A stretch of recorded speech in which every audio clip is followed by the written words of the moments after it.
Olá, sejam bem-vindos ao segundo episódio do Euphoria, o podcast.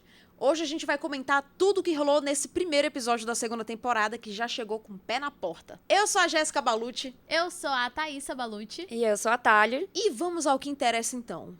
Vocês estão impactadas com o começo dessa segunda temporada? Como não está? Nossa, eu achei que eu tava preparada. Aí depois eu descobri que eu não tava. Eu acho que ninguém tá preparado porque essa segunda temporada ela já começa muito diferente da outra. Totalmente diferente. Essa segunda temporada tá mais dark. Não tem mais todo aquele glitter, aquela luz roxa, aquela coisa um pouco mais lúdica que a gente tinha na primeira. Aqui, minha filha, é vida real. É porradaria, Thaísa. A gente vê a mudança na fotografia, assim, muito drasticamente, né? Tanto que é estranho, porque a gente tá muito acostumado com aquela primeira temporada, então a gente demora um pouco pra entender tudo que tá acontecendo. Mas eu, particularmente, já gostei muito, porque já dá o tom de como vai ser essa temporada. Dramática. Nesse primeiro episódio, a gente começa já com aquela estrutura que a gente tá acostumada de Euphoria, que dá contexto da história de um personagem. E dessa vez a gente começa com o personagem do Fez. A série, ela faz um papel muito bom de mostrar que o personagem ele não é só uma coisa. Mostra todos os lados e como eles chegaram ali. Então a gente fica nessa dúvida de como é que esses outros personagens que estão aparecendo aqui chegaram nesse lugar? E sobre o Fez, que é um personagem que eu já gostava bastante desde a primeira temporada, que terminou de uma maneira injustiçada, porque o Nate vai lá, denuncia e a polícia chega na casa dele, rola toda aquela confusão. Inclusive, a gente nem sabia se ele ia estar vivo. Exatamente.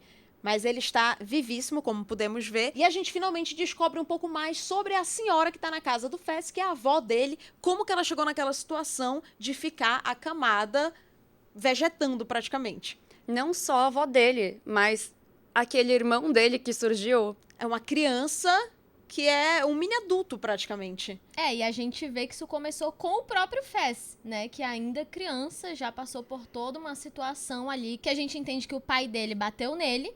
E foi a avó dele lá, se vingou bem, eu diria. E aí o Fez entra nessa vida de traficante porque era uma coisa que a avó dele já fazia. Uma tradição de família. Negócios de família, acho. Mas sabe uma coisa que eu achei muito interessante? O Fez, ele nunca foi tratado como criança pela avó dele. E a gente toma esse susto na primeira temporada quando a gente vê o Ash, que é o irmão dele. É uma criança, mas não é uma criança. Tanto é que naquela cena, quando perguntam, você trouxe uma criança? Ela fala, não é uma criança, é meu sócio. E o Fez era claramente um menino de, 11, 12 anos. E ele responde a mesma coisa quando ele tá na casa, que mais pra frente a gente fala, com ele e a Rue. Aí eu vou colocar um parênteses aí bem psicológico. Mas a gente não tem como entregar uma coisa que a gente não sabe. Eu não tenho como, sei lá, te ensinar a pilotar um avião, porque eu não sei. Então, o Fez não tem como ensinar outra coisa pra aquela criança que tá com ele, senão o que ele sabe. Até porque ele teve que assumir o trabalho da avó dele, uma vez que ela ficou impossibilitada. Então, ele ainda muito novo, já teve que tomar conta da situação e aproveitou o sócio dele ali pra ajudar. E uma coisa que eu acho muito interessante também é a quantidade de nudez que já tem logo de cara no começo do primeiro episódio, que é uma coisa que é característica da HBO, porque eles sempre tiveram essa barreira quebrada de mostrar as pessoas nuas, só que na verdade não as pessoas, né? A HBO sempre mostrou muito mais as mulheres completamente nuas do que os caras. E eu acho que aqui em Euphoria, eles corrigem um pouco isso, de não, a gente vai mostrar todo mundo. Então, é peito pra todo lado, é vagina, é pinto, tudo que tem direito. E tá tudo muito mais explícito, tanto a nudez quanto a violência, né? Porque a gente tem aquela cena que o que foi aquilo, do Ash indo com um martelo salvar o Fez. Por isso que ele não morreu, gente. Ele foi salvo ali. E é isso que dá o gancho pra gente ver o Fez indo lá naquela casa. Aí a gente finalmente reencontra a Rue, que está drogada, teve lá a sua recaída, que eu acho até bem realista. Né? A gente falou sobre isso no episódio do recap, mas eu só queria reforçar que se ela já tivesse curada, ai meu Deus, borboletas, ficaria muito distante de uma coisa que não combina com Euphoria, que é uma série muito crua, assim, e nessa segunda temporada ela tá mais ainda. Eu acho que é assim que ela tá se sentindo por ter voltado pras drogas, sabe? Num lugar um pouco mais obscuro, assim. E essa volta dela pro mundo das drogas tá muito linkada com o fato de ela tava se sentindo muito bem. E aí, com o episódio, né, da Jules ir embora e deixá-la, ela começa a se sentir muito mal. E a questão da bipolaridade, né, às vezes a gente fica numa grande depressão, numa grande mania.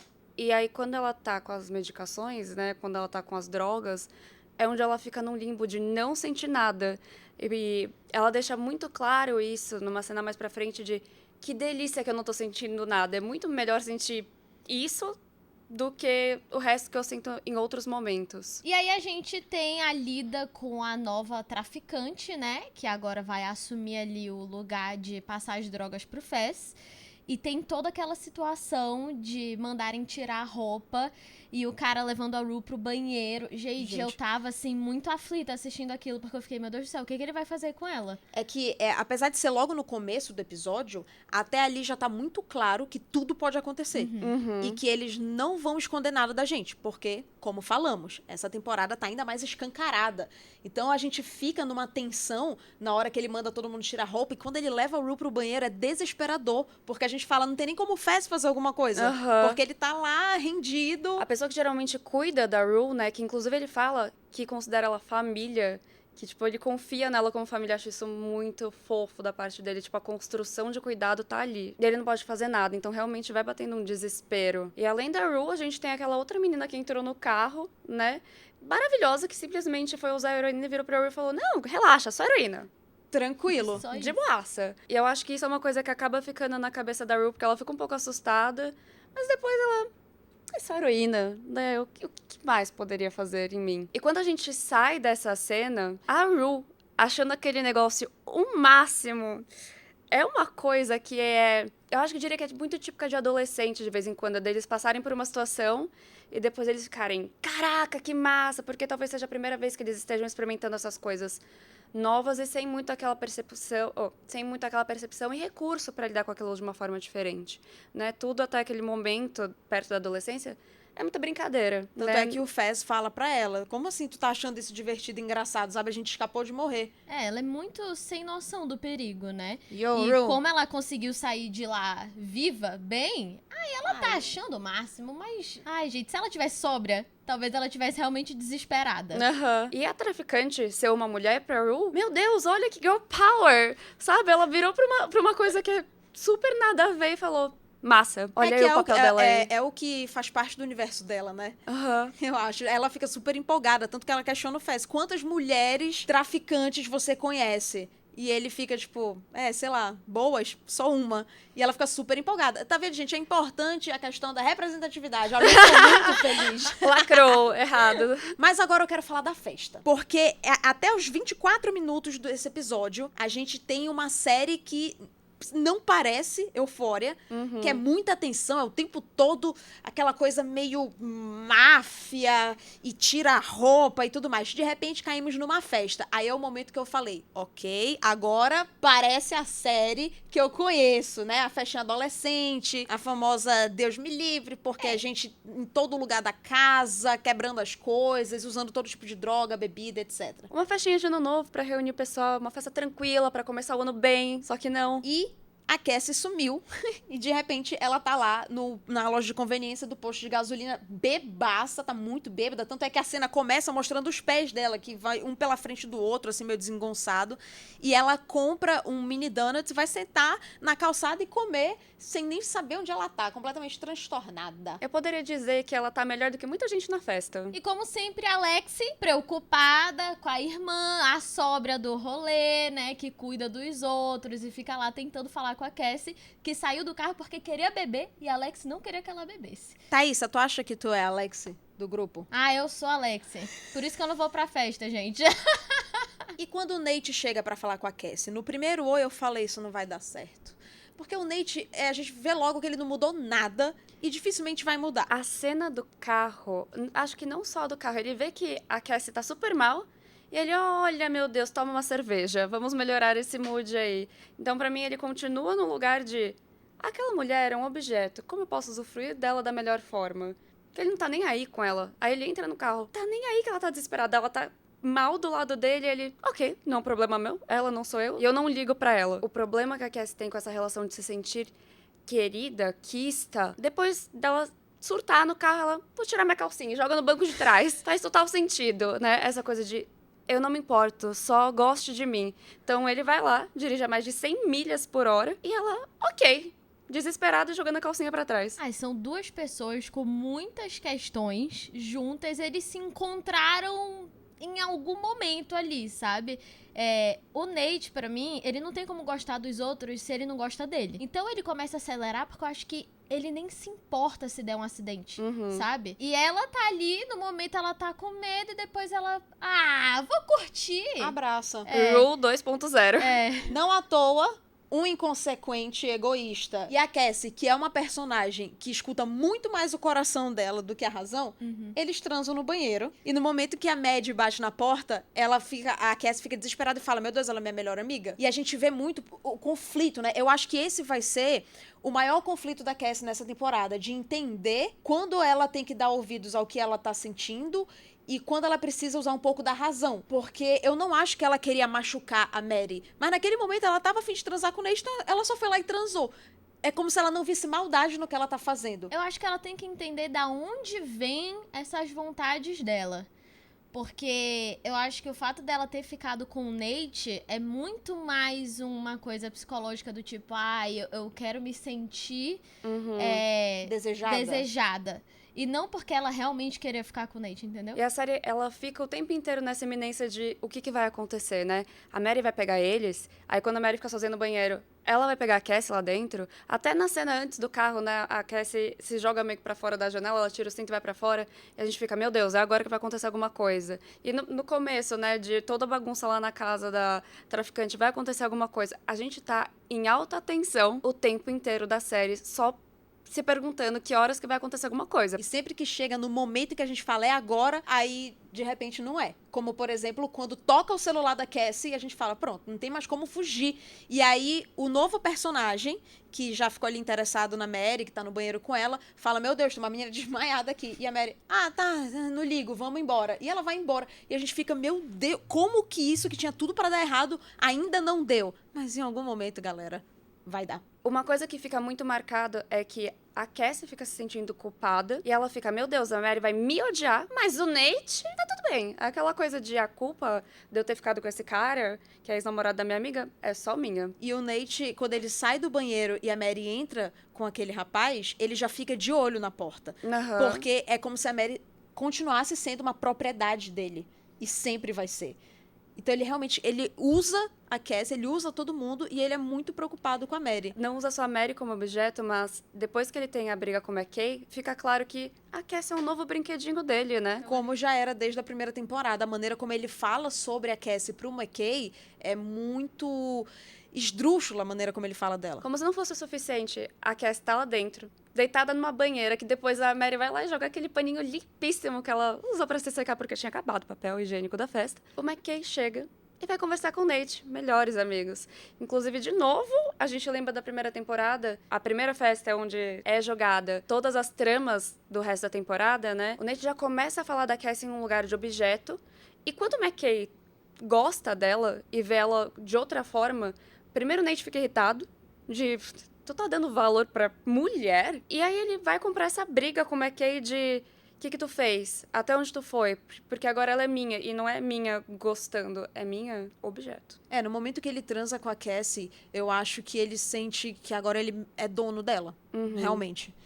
Depois que ele tem aquela conversa extremamente desconfortável com o McKay, fazendo aquelas perguntas obscenas. E apesar do McKay ser muito amigo do Nate, ele fica claramente muito desconfortável com toda aquela situação. Não tem como não ficar, né? E o Nate fica indo pra cima dele de um jeito muito agressivo, assim, né? Querendo saber se eles transaram e tal. O McKay só foi lá conversar com a Cassie. Porque apesar de tudo, dá pra ver que ele realmente tem um carinho por ela, né? É uma série que mostra muito que as relações, apesar de serem conturbadas, existe um amor, mesmo que estranho. Mas dá pra ver quando as pessoas se gostam. O McKay, ele fica muito nesse lugar de trabalhar o machismo dentro dele, de eu vou ceder pro que o social pede que eu faça. Inclusive o pai dele no lugar de é força. Ou eu vou ouvir o que eu penso sobre o assunto e fazer o que eu quero, que é, ok, conversei, não deu certo, eu vou sair. Né? Não tô me sentindo muito bem nesse lugar de time, será que eu posso pensar em outra coisa? Ou não gosto da conversa com esse cara desse jeito. posso me afastar. O machismo, ele é tóxico também para os homens. É uma coisa que a gente não discute muito na sociedade. Será que essa vai ser a trama do McKay ao longo dessa temporada? Acho que a gente vai ter que ver por aí, né? Aproveitando que a gente tá falando aqui dos casais, a gente vê que a Cat e o Ethan estão juntos. E eu gosto muito deles, eu espero que eles continuem juntos nessa temporada. Tem também o clima que rola entre o Fez e a Lexi. E o Lexi, can I get your phone number or something? Ele pergunta pra ela. E depois de toda aquela conversa legal no sofá, ela passa o número dela pra ele e tudo mais. Tava indo muito bem. Mas a Alexia, pra mim, ela é uma personagem que ela fala, dá pra fazer diferente. Porque dentro da família dela, ela vira pra mãe dela que tem problema, com o pai dela que tem problema, a irmã dela que fica com os problemas na mão, e ela, eu vou fazer diferente. E na amizade dela na escola com a Rue, né, e todo mundo meio que, ai, droga, roupa sexy pra ir pra festa e tal, ela, eu vou fazer diferente. E aí quando o Fez vira e fala, eu trabalho com isso porque é negócios de família, ela... E tu já pensou em fazer diferente? Eu acho que o Fez até ficou sentido, porque ela deu uma mexida com ele de... Tu fala de Deus e de repente tá fazendo umas coisas aqui que não tem nada a ver. Estranho, né? Dele... Te respondo depois sobre isso. A conversa deles, pra mim, é um dos pontos altíssimos do episódio. Porque ai, gente, eu já tô shippando o casal e nem aconteceu ainda. Sim! Vocês que estão assistindo a gente pelo YouTube, já coloca aqui nos comentários o ranking de melhores casais de Euphoria até agora. E pode incluir Fez e Lexi, porque eu acho que vai acontecer e eu também já tô shippando. E falando em casal, a gente precisa chegar no nosso casal principal, que é a Rue e a Jules. E eu quero puxar aqui uma observação sobre a Rue, que na primeira temporada a gente vê que ela entende bastante, não só de droga, mas também de como driblar a mãe dela de que ela tá usando. A menina é uma mente brilhante do uso das drogas ali. E ela tá tão entendedora que ela sabe qual droga ela precisa usar pra não ter uma overdose. Pra fazer o coração dela voltar a bater normalmente, ela tá, tipo assim, driblando uma droga com a outra. Ela chegou em outro nível já. Naquela cena da lavanderia da casa, enquanto tá todo mundo lá em cima fazendo a festa, ela e o menino estão criando meio que uma relação ali. Ele fica muito assustado, dá pra perceber, mas ele percebe que ele tá falando com uma profissional, né? Eu não sei até quando esse profissionalismo dela vai ficar salvando ela, né? Eu achei que ela ia ter uma overdose ali naquele momento. Porque, como tudo nessa série, tava sendo construído um cenário perfeito pra virar uma catástrofe. Mas, ao mesmo tempo, eu pensei, cara, ela já teve na primeira temporada, começou, a história desenvolve a partir disso, eu não acho que vai rolar de novo. Mas, talvez em algum momento, aí ao longo dos próximos episódios, eu acho que ela vai ter alguma situação muito tensa novamente por causa das drogas. É como até falado no episódio extra dela, né? Quando a gente fica muito tempo sem usar, a gente esquece do mal que isso traz. A gente só lembra que, nossa, gostosinho, né? Divertido, a galera tá super curtindo. E ela tanto esquece que em determinado momento ela vai pro carro se esconder da Jules e ela vê a heroína e fala, por que não, né? Uma das poucas drogas que ela não tinha experimentado, inclusive no começo do episódio, ela fica, mana, isso daqui é muito sério, como se o resto não fosse. E ela tá naquele nível com muita droga no corpo, quando finalmente ela e a Jules se falam, depois do momento em que elas se separaram lá na estação de trem. E a Jules tá muito atordoada, porque ela vê que a Rue não tá normal, ela não tá sóbria. Tanto é que quando ela vai conversar, ela fala, quando foi que você teve recaída? E a Rue ainda tenta meter não, que tô só fumando maconha, nada demais. E a Jules repete, quando foi que você teve sua recaída? E aí a Rue resolve ser sincera e fala, quando você foi embora. Naquele momento, a cara da Jules passa tantas sensações ao mesmo tempo, de culpa, de raiva, de desconforto, de tristeza, de dó. É tanta coisa que ela tá sentindo naquele momento que a gente quer sentir junto com ela, mas a gente nem sabe o que exatamente. Eu não sei o que eu senti naquela cena, porque foi muito, acho que é frustrante, ao mesmo tempo que é triste, e eu fiquei indignada. Eu fiquei muita coisa. Quando aconteceu esse momento, eu lembrei muito do episódio especial da Jules, porque eu acho que foi quando ela percebeu que o que ela temia aconteceu. Que a Rue tava sóbria por causa dela. E ela não queria isso, ela não queria essa responsabilidade. Então, por isso que ela fica com todos esses sentimentos juntos, assim. Eu fiquei com muita dó, porque eu não queria que a Rue tivesse assim só por causa dela. E uma coisa que eu achei muito legal foi aquela sessão de flash que eles fizeram em cada personagem pra mostrar que, ao longo dos episódios, são aquelas histórias que a gente vai ver se desenvolverem. E na contagem regressiva, rola o diálogo da Rue e da Jules, que é um diálogo curto, mas ele fala exatamente o que precisa ser falado. Jules, eu te quero, é isso, desculpa, não quis fazer tu se sentir culpado, eu quero estar contigo. A Jules fala, eu também, minha irmã, e aí, beijo na boca, chuva de beijos. E no beijo na boca, eu acho importante falar que o beijo delas, a cena é muito artística, que eu acho que traz muito da essência do relacionamento delas, né, que se iniciou lá na primeira temporada. Sempre teve muito isso, a Jules é uma menina muito artística. E o beijo delas, eu acho que fala muito mais do que só um beijo, assim, é um reencontro de almas. Um ponto aqui extra pra trazer, o corte de cabelo da Jules. No episódio especial dela, ela fala sobre ela tentar entender o que é feminilidade pra ela. E o quanto que ela não quer mais reproduzir o que as pessoas acham que é feminilidade. E aí, quando ela aparece com um corte de cabelo curto, que ainda hoje na sociedade é tido como uma coisa muito mais masculinizada, acho que a gente já vê o início de um processo ali. E aí, o que o episódio veio construindo em todos os momentos de vai acontecer alguma coisa, acontece bem na hora do beijo. Sempre tem um estraga prazer, né? Depois de tanto tempo esperando, o beijo das duas é interrompido. Não podia esperar dia 1, assim, horário útil? Dia 2, de repente? Não podia. O Fez, ele planejou aquilo. A gente percebe porque ele fala pro Ash ir pro carro, ligar o carro, ou seja, ele já tá com um plano de fuga dele ali. E aí ele vai lá com o Nate. E aí? Resolução de ano novo, né? E a gente fica, não vai dar ruim. Não deu ruim em nenhuma das outras situações. Mano, de repente começa aquela porradaria. Eu fiquei chocada. Falei, o Nate não vai sair vivo daí. Eu achei que ele não ia sair vivo também. Que a gente vê o tanto que ele tá apanhando. Primeiro que ele pega uma garrafada na cara. Segundo que ele pega muita porrada no rosto. E uma coisa que eu acho importante da gente enfatizar é que o Fez bate no rosto. Ele bate muito no rosto do Nate. Justamente porque o Nate é um cara muito boa pinta, né? Ele é aquele padrãozinho, galã, bonitinho. Então o Fez, ele não vai só, tipo, eu vou bater nele pra machucar a dor física. Não, ele vai bater na moral do menino. Sim, até porque o Nate apresenta muito esse lugar de força, de poder, que é o que ele tanto despreza, né, nas mulheres, esse sinal de fraqueza feminina. E aí, ele, que é o capitão do time, né, de futebol americano, leva a maior porrada. Na frente de todo mundo. Na frente de todo mundo. A gente pode dizer que ele pagou pelo que ele fez com o Tyler ou ainda falta pra quitar a dívida dele com o Tyler? Porque vale lembrar que o Tyler foi lá, confessou um crime e, em teoria, ele tá preso. Eu imagino que a gente vai ver a situação atual dele nos próximos episódios, mas o que ficou entendido no final da primeira temporada é que ele foi preso porque ele confessou um crime muito sério. Eu acho que o Nate ainda vai apanhar algumas vezes, gente. Eu tô preocupada no lugar de ele vai apanhar muitas vezes ou a gente vai ver ele elevar o nível de vingança dele. Mas será que ele vai conseguir falar depois da porrada que ele pegou?